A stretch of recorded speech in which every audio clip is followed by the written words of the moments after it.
Hi friends, I am Abhishek. Welcome to my YouTube channel. तो इस video में मैं आपसे एक बहुत इंटरेस्टिंग किस्सा शेयर करूंगा। वैसे मैंने जो चैनल बनाने का मकसद ही यह है कि जो भी मेरी आप बीती रही, जो भी मैंने गलतियां की, उससे मैंने क्या सीखा, वो गलतियां सबसे पहले तो आप लोग ना करें। और अपने जो भी मेरे इंटरेस्टिंग इंसिडेंट्स होते हैं, जो भी किस्से होते हैं, जैसे जैसे इंटरेस्टिंग लोगों से बात होती है, वो मैं सारी चीज़ें आप लोगों से अपने वीडियोस के थ्रू शेयर करता हूँ। उसमें स्पेशली मेरे क्या लेसन्स रहे हैं विथ रिस्पेक्ट टू फाइनेंस। क्योंकि काफ़ी लोग पैसा कमाना तो जानते हैं, लेकिन मैनेज करना, मल्टीप्लाई करना बहुत ही कम लोग जानते हैं। So without wasting any time, let's start. देखिए, हाँ, मेरे एक टेनेंट है, उनका नाम है गौरव। अब वो मेरे पेरेंट्स से बात कर रहे थे एक दिन। ये लास्ट मंथ की बात है, आई मीन इसी महीने की शुरुआत की, फर्स्ट वीक की। तो बहुत ही अफसोस था उस बंदे को, क्योंकि फर्स्ट राउंड ऑफ जो कैंपस इंटरव्यू था वो क्लियर नहीं कर पाए। मैंने कहा कोई बात नहीं, अभी आपको मल्टीपल चांसेस मिलेंगी। अब उनको अफसोस इसलिए था क्योंकि उनके फादर ने मल्टीपल लोन्स ले रखे हैं, जैसे होम लोन हो गया, एजुकेशन लोन ले रखा है, प्लस कार लोन ले रखा है। वो ये चाहते थे कि मेरा प्री प्लेसमेंट हो जाए, मेरा कैंपस सिलेक्शन हो जाए। तो एक तो देखिए क्या होता है, कैंपस सिलेक्शन से पैकेज सही मिल जाता है, थोड़ा टेंशन फ्री होकर आदमी का, आई मीन टेंशन फ्री हो जाता है, तो पढ़ाई पे फोकस भी अच्छा कर पाता है। पर क्योंकि अब उनका फर्स्ट राउंड तो क्लियर हो नहीं पाया, तो मैंने कहा कोई भी जो भी सब्सिक्वेंट आगे जो भी चांसेस मिलेंगे, आप उसमें अच्छे परफॉर्म करो और वहाँ से इंटरव्यू क्लियर करो। तो जब बातों ही बातों में ये सब बातें हो रही थी, तो एक बहुत ही इंटरेस्टिंग क्वेश्चन पूछा उन्होंने। उन्होंने ये कहा, क्योंकि उनके फादर ने मल्टीपल लोन्स ले रखे हैं, जो कि यूजुअली ज़्यादातर लोग लेते भी हैं, जो कि नहीं लेने तो नहीं चाहिए, लेकिन अब क्योंकि ले रखे हैं तो कुछ कर नहीं सकते। तो उन्होंने कहा कि अच्छा, जो हर कंट्री का क्या होता है कि सेंट्रल बैंक होता है, हमारे केस में रिजर्व बैंक ऑफ इंडिया है। उन्होंने कहा ये जो आरबीआई है, गौरव ने क्वेश्चन पूछा, ये जिस रेट पे, जिसे रेपो रेट कहते हैं, रेपो रेट का मतलब हो गया वो रेट जिसमें कमर्शियल जो सेंट्रल बैंक है, वो कमर्शियल बैंक्स को पैसा लेंड करता है। एग्जाम्पल लेते हैं, अभी हमारे यहाँ का सेंट्रल बैंक कौन सा है हमारे देश का? Reserve bank of India. Reserve bank of India जिस रेट पे कमर्शियल बैंक्स को मनी लेंड करता है या देता है, उसे कहते हैं रेपो रेट। जो कि दिसंबर में मॉनेटरी पॉलिसी रिव्यू हुई थी, तो रेपो रेट अनचेंज था। तो इनका क्वेश्चन था कि ये आरबीआई रेट को सेम ही क्यों नहीं रहने देता, बढ़ाता क्यों है? आप समझते हैं इस चीज़ को? देखिए, क्या होता है कि एक बहुत इंपॉर्टेंट फैक्टर होता है जिसे कहते हैं इन्फ्लेशन। जब इन्फ्लेशन बढ़ जाता है, तो ये मॉनेटरी पॉलिसी रिव्यू होती है, जैसे क्वार्टरली होती है। उससे पहले अक्टूबर में हुई थी शायद। तो होता क्या है कि जब इन्फ्लेशन बढ़ता है, तो रेपो रेट, जिस रेट पे सेंट्रल बैंक कमर्शियल बैंक्स कौन कौन से हो गए?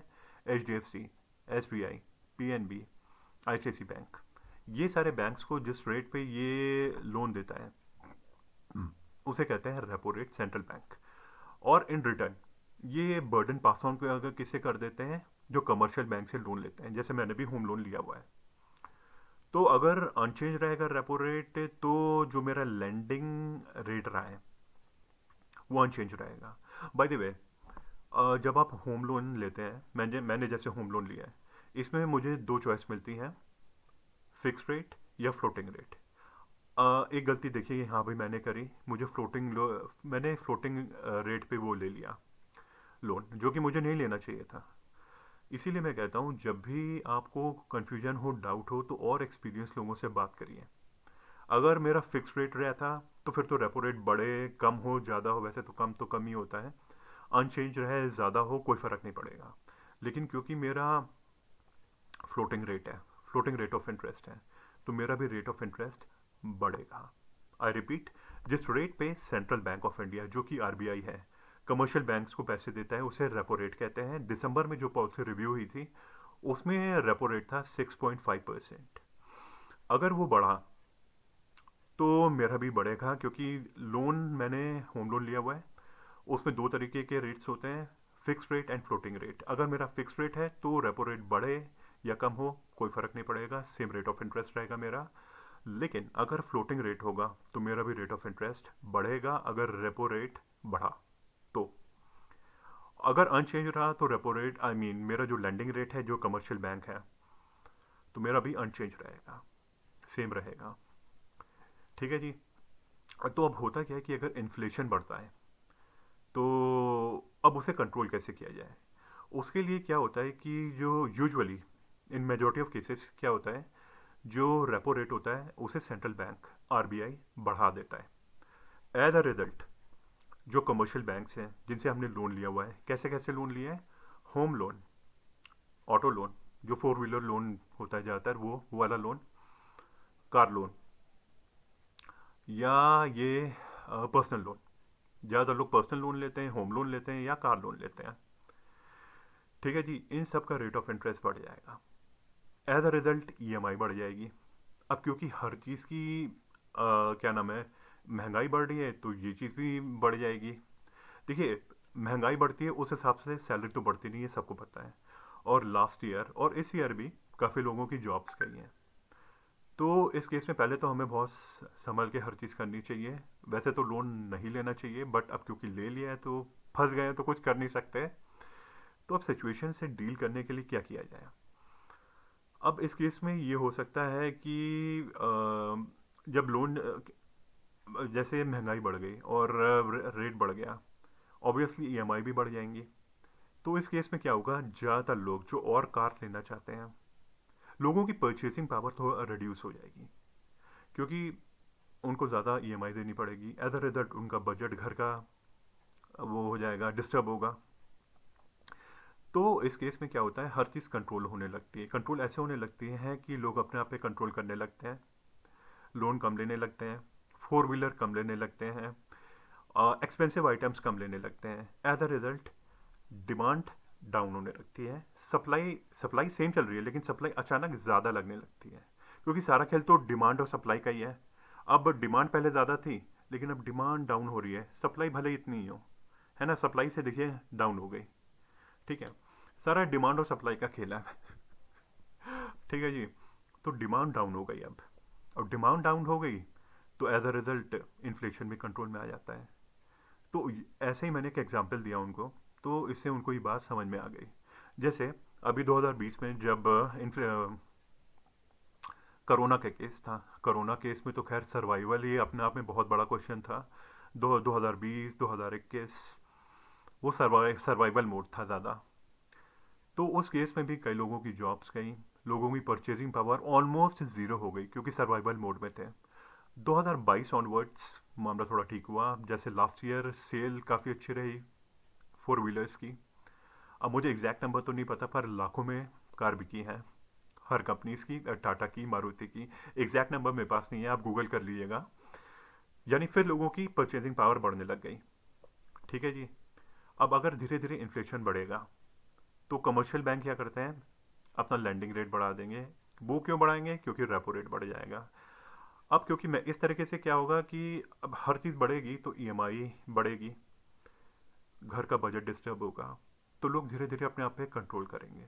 अब या तो आपके मल्टीपल सोर्सेज ऑफ इनकम हो तो उससे आप वो चीज़ मैनेज कर सकते हो, बट मेजॉरिटी ऑफ लोगों के, बाई एंड लार्ज ज़्यादातर लोगों के मल्टीपल सोर्सेज नहीं होते हैं। इसीलिए मैं बार बार कहता हूँ मल्टीपल सोर्सेज ऑफ इनकम होने बहुत ज़रूरी हैं। इसीलिए फ्रीलांसिंग काफ़ी बढ़ रहा है। ठीक है जी।